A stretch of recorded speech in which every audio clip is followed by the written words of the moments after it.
Welcome to the supplementary lecture entitled The Placebo Effect. Can believing make you well?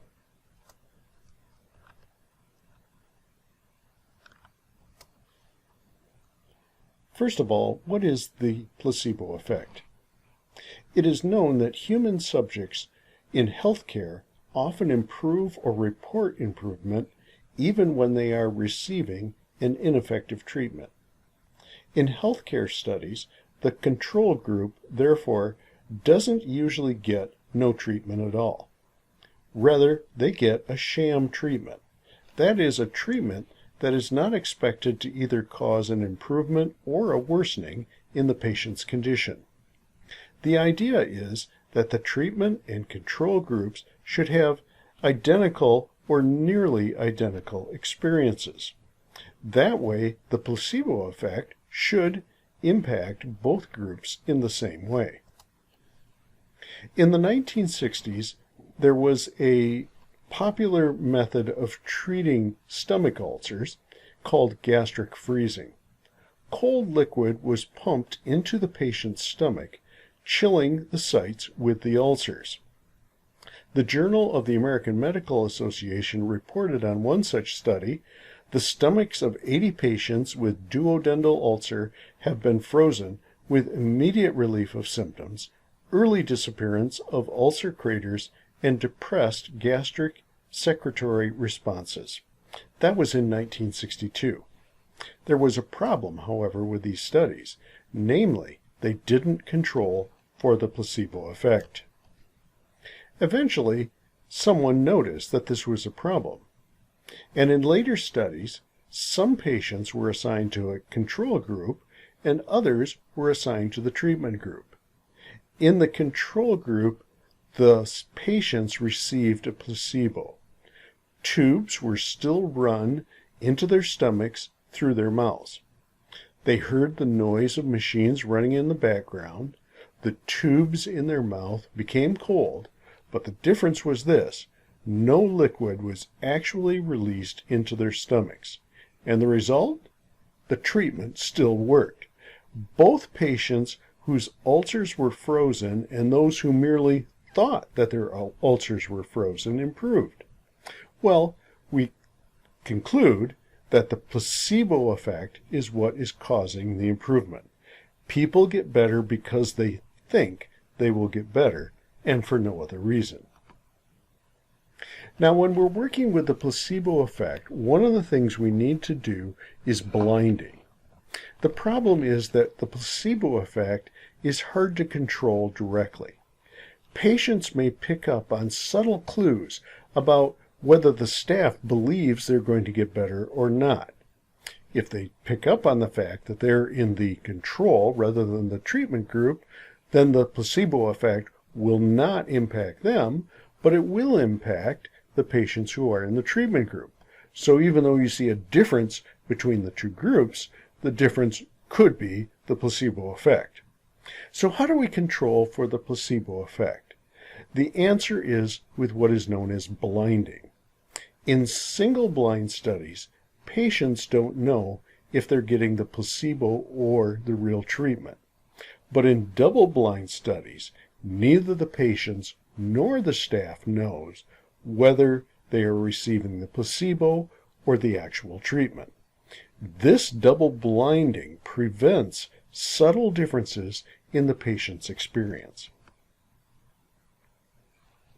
The principle is this: patient experience can have a strong influence over outcomes. Placebos, that is the sham treatment, makes the subjective experience for the control and the treatment groups as similar as possible. Ideally, we want these experiences to be identical. So, in summary, the experimental design that controls for the placebo effect is this. First of all, for any quality experiment, you must implement treatment, control, randomization, and replication. The reason is that only controlled experiments can make cause and effect conclusion. Observational studies by themselves cannot do that. But the placebo effect matters as well. So in So in these, the gold standard of such testing is the double-blind experiment, in which neither the staff administering the experiment nor the patients who are receiving the treatments know whether they're getting a placebo or the real treatment. This is the best way to control for the placebo effect. The control and treatment group experiences should be as close to the same as possible.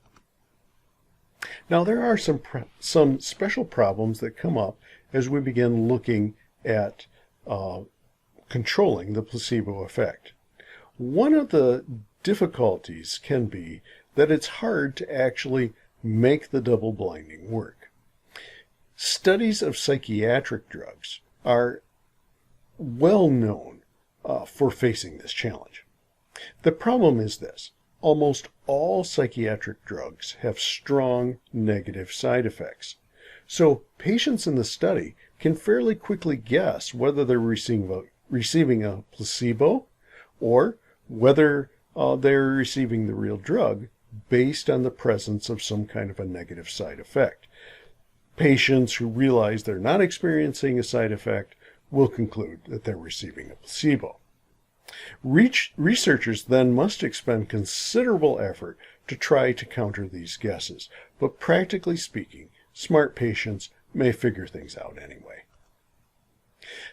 The placebo effect, however, also raises other rather deep questions, and that is that the placebo effect is very well documented, but it is mostly ignored except for attempts to control it. But what about what's going on here? Why are we seeing a placebo effect? You see, the problem is that the placebo effect is not limited to subjective experience. For instance, there are many cases on record of cancer patients who go into long-term remission while they're on placebo, but then quickly die after the sham treatment ends. It seems hard to deny that the experience of receiving a placebo treatment actually was helping those patients. Why did that happen? Why is it that either the human intention or the human expectation of healing actually causes either symptom relief or objective healing? Is it possible to maximize this effect? If we could, it would certainly be valuable clinically. Can we explain how it works? Well, some things are known for sure, but others seem hard to figure out at this stage. Placebo effects, in and of themselves, are just beginning to be studied in their own right.